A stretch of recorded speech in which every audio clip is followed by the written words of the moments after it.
Hi everyone, I'm Sarah and welcome to my channel, So Sarah Sewed. In today's video, I'm going to be giving a roundup of my year that was 2024. If you haven't met me before, I live in Melbourne, Australia, and I'm a music teacher and a mum. I'm currently on holidays and I'm in the backyard of my parents' beach house, so hopefully the noise is okay, you can hear me and the insects and things aren't too loud. So in today's video, I'm going to be reviewing my MakeNine, letting you know how many of those I got made up, and then also talking about some other highlights of my year, some of my favorite patterns and things like that. There is a little bit of crossover and I'll talk about that as I come to it. So the MakeNine is a gentle challenge in which makers are encouraged to think of 9 patterns they'd like to make during the year. And for me, this was a really great anchoring point for me to return to when I was thinking about what to make next. I made a lot of other things, but it really did keep me on track, especially with my knitting. Because knitting is such a time-consuming and expensive hobby for me, I really found the MakeNine to be helpful when it came to sticking to a plan, not buying extra patterns and yarns, and just going with what I already had on my list because I knew it was going to already be a struggle to even get through that in the year. I did do a lot more sewing than the MakeNine, but the patterns that I had on my knitting list for 2024 were basically what I knit. There were a couple of extras in there as well. So I'll put my MakeNine from 2024 up on the screen and I'll talk about each pattern from top to bottom, left to right. So we made a really strong start with the patterns in my MakeNine, and the first one I made was the Chanterelle pants by So Liberated. This, I have to say, was my pattern of the year. I love this pattern so much. I wear the pants all the time. I'm wearing them right now. I made a couple of different versions. So right now I'm wearing the first pair I made, which was in a navy blue linen that I got from the fabric store. Now the Chanterelle pants comes in 3 views. There is a wide leg view, a tapered view, and a shorts view. Now the ones that I've made are in that tapered view, but I'm pretty keen to give the shorts view a go actually in 2025. I think my favorite things about the pattern is really its shape. It's got a fully elasticized waistband, which sits really nicely, not too high on my body, it's just slightly below my belly button. And then I really like the gentle tapering at the bottom, and that is achieved through some pleats that go into a cuff at the bottom. It has pockets on the front and on the back, and I think my favorite thing about the fit of these pants is the way it fits at the back. So I've made quite a few pairs of elasticized waist pants before, but most of them I end up feeling like there's just a lot of excess fabric around my backside. And with the Chanterelle pants, I don't feel like that at all. I feel like they look good and they feel really good. So these are the pants I want to pick up and wear pretty much every day in the summer. Just so comfortable and they go with everything. And then the other pair that I made was in a French terry. So on the So Liberated blog, they do have a post on how to make adjustments to make your Chanterelle pants with a sweat pant material or a French terry. I made mine from a black French terry. Honestly, these are the most comfortable tracksuit pants ever. I love the fit. They're not really tight around my legs. Because I've used a cotton French terry, they're very breathable. And these are the pants I put on after work almost every day. I take off my work clothes and I put these on in the cooler months. And I could not recommend this pattern any more highly. I absolutely love making it and I absolutely love wearing the versions that I've made.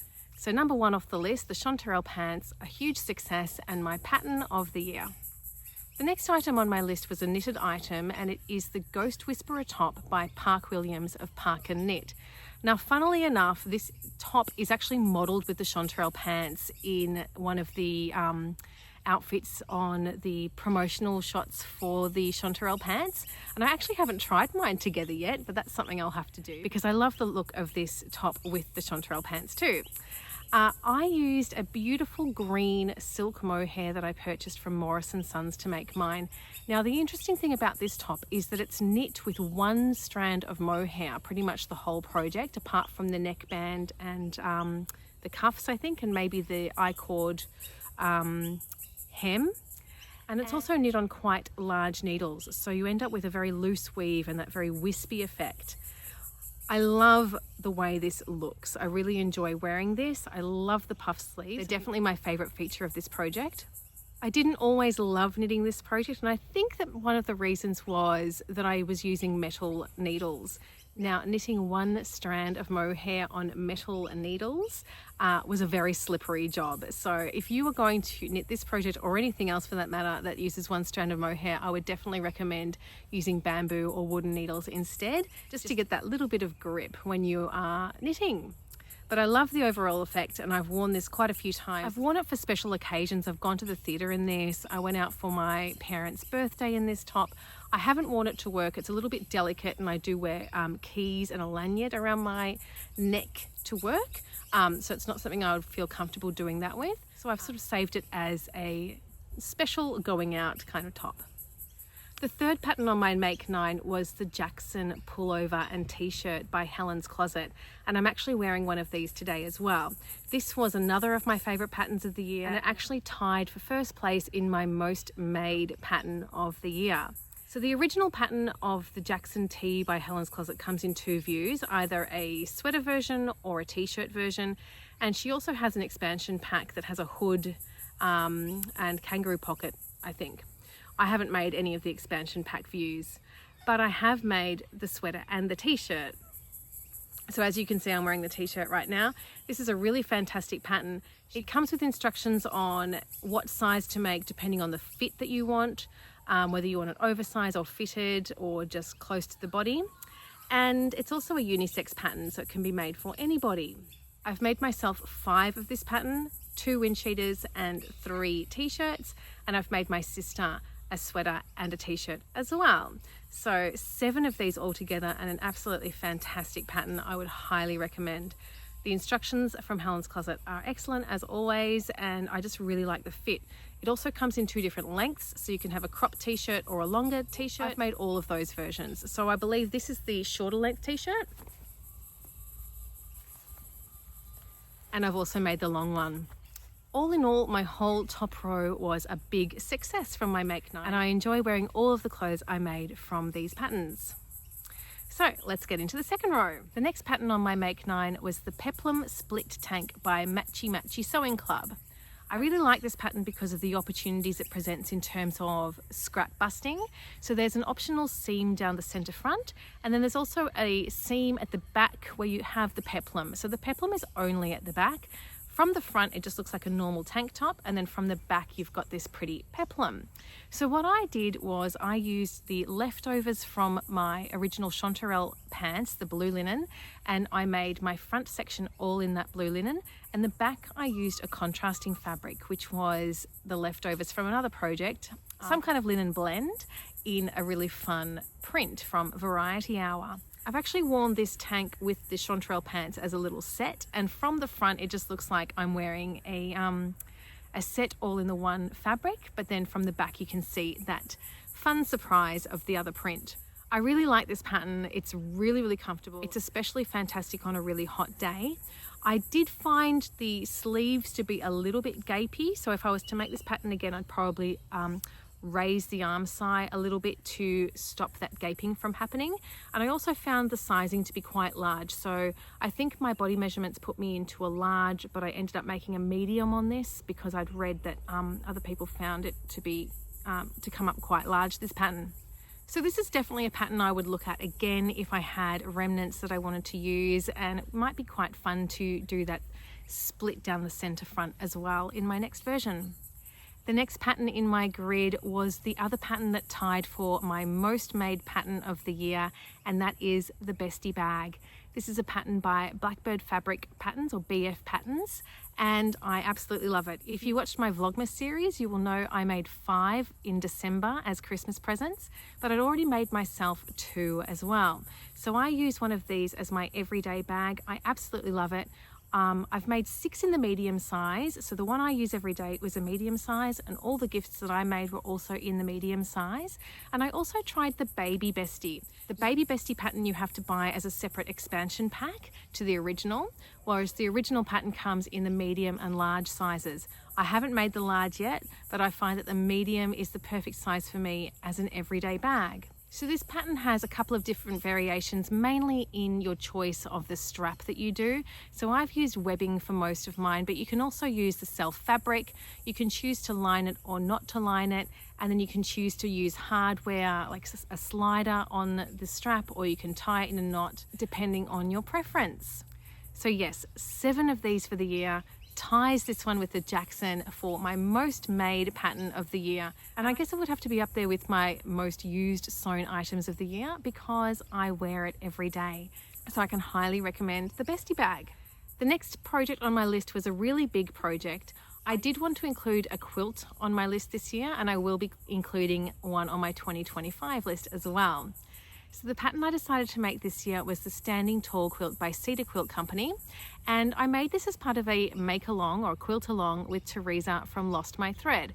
We did a whole series and we had a whole timeline where we chose our fabric, we set up a schedule of the steps that we were trying to complete along a number of weeks, and we encouraged a whole lot of you to join in too. This particular pattern was a free pattern and it used pre-cuts, so 2.5-inch strips or a jelly roll, and it was a really fun one to make. I absolutely love the way my quilt turned out. The fabric I used was by Tilda, and the colours in it are just my absolute favourites. I think they're so pretty together. And then I backed my quilt with a flannelette sheet, which makes it really cozy. And then I used a stripy binding, which I absolutely love. So this quilt now has a permanent home on my bed.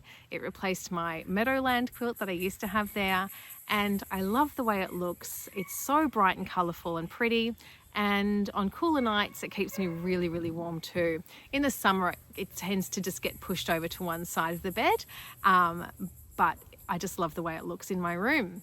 This was a great beginner quilt project if you are looking to make your own quilt, because of the fact that it does use pre-cuts and there's no really tricky cutting to be done, and the instructions were very good as well. I'm sorry about the neighbour's dog. Hopefully that won't be too annoying and it will stop soon.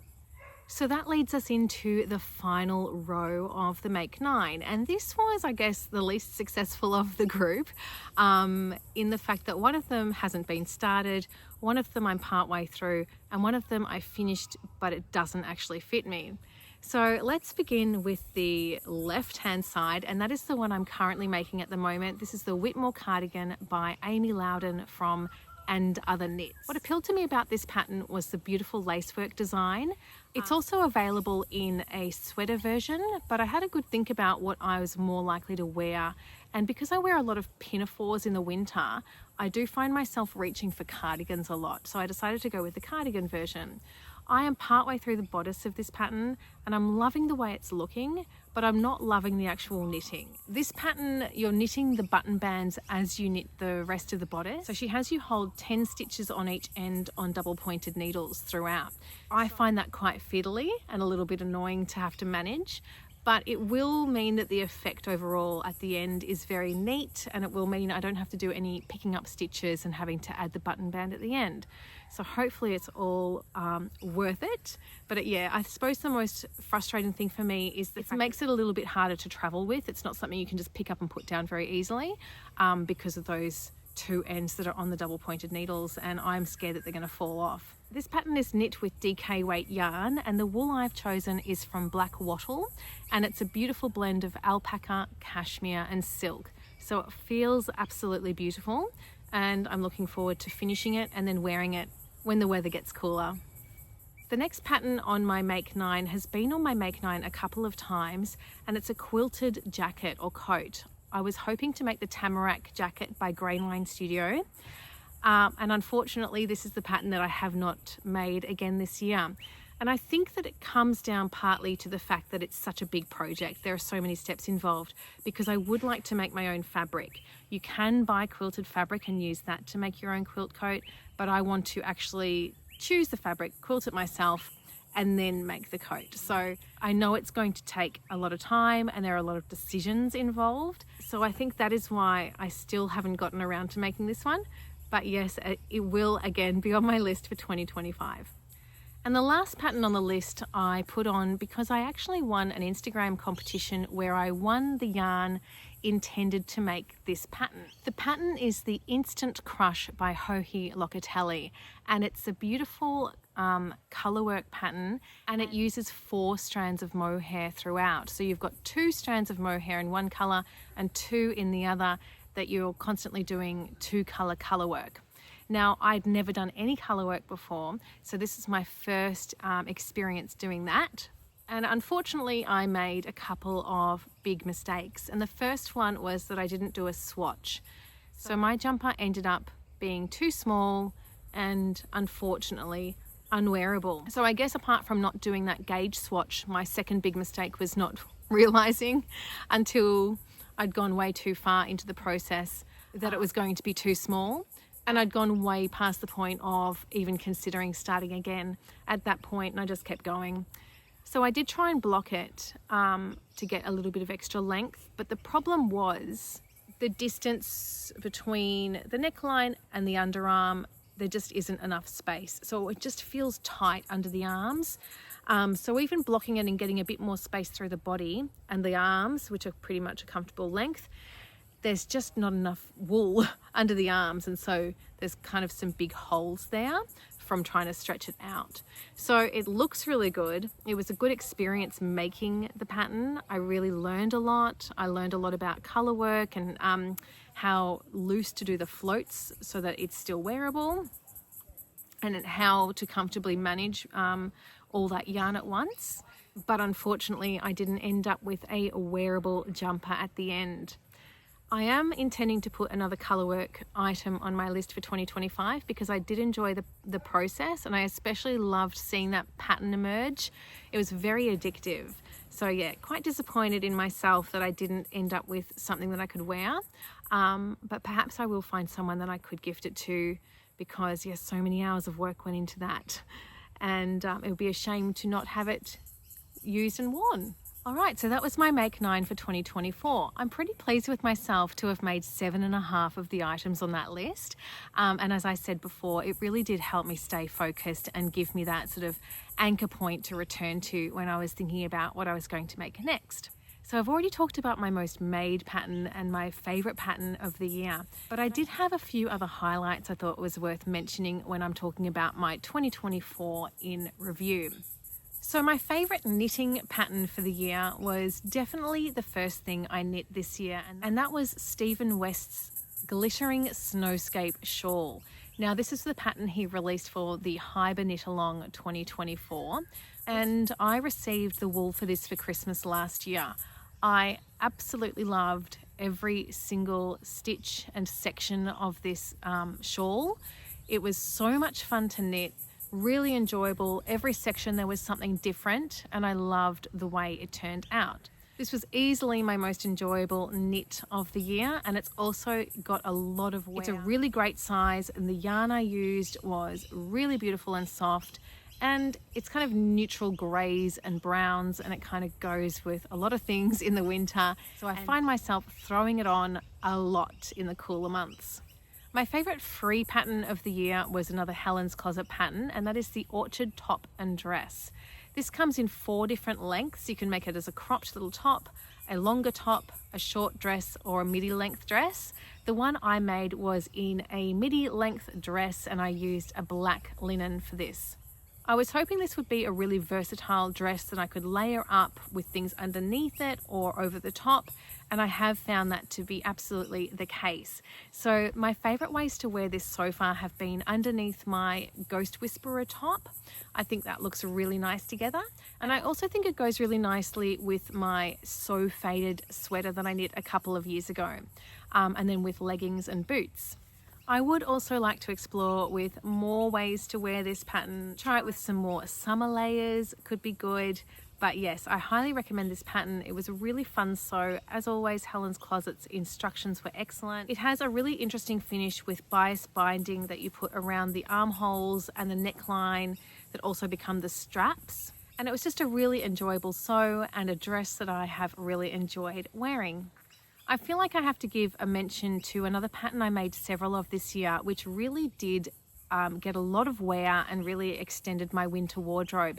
And that was a mini skirt called the Tiama skirt by Caledonia Dreamin.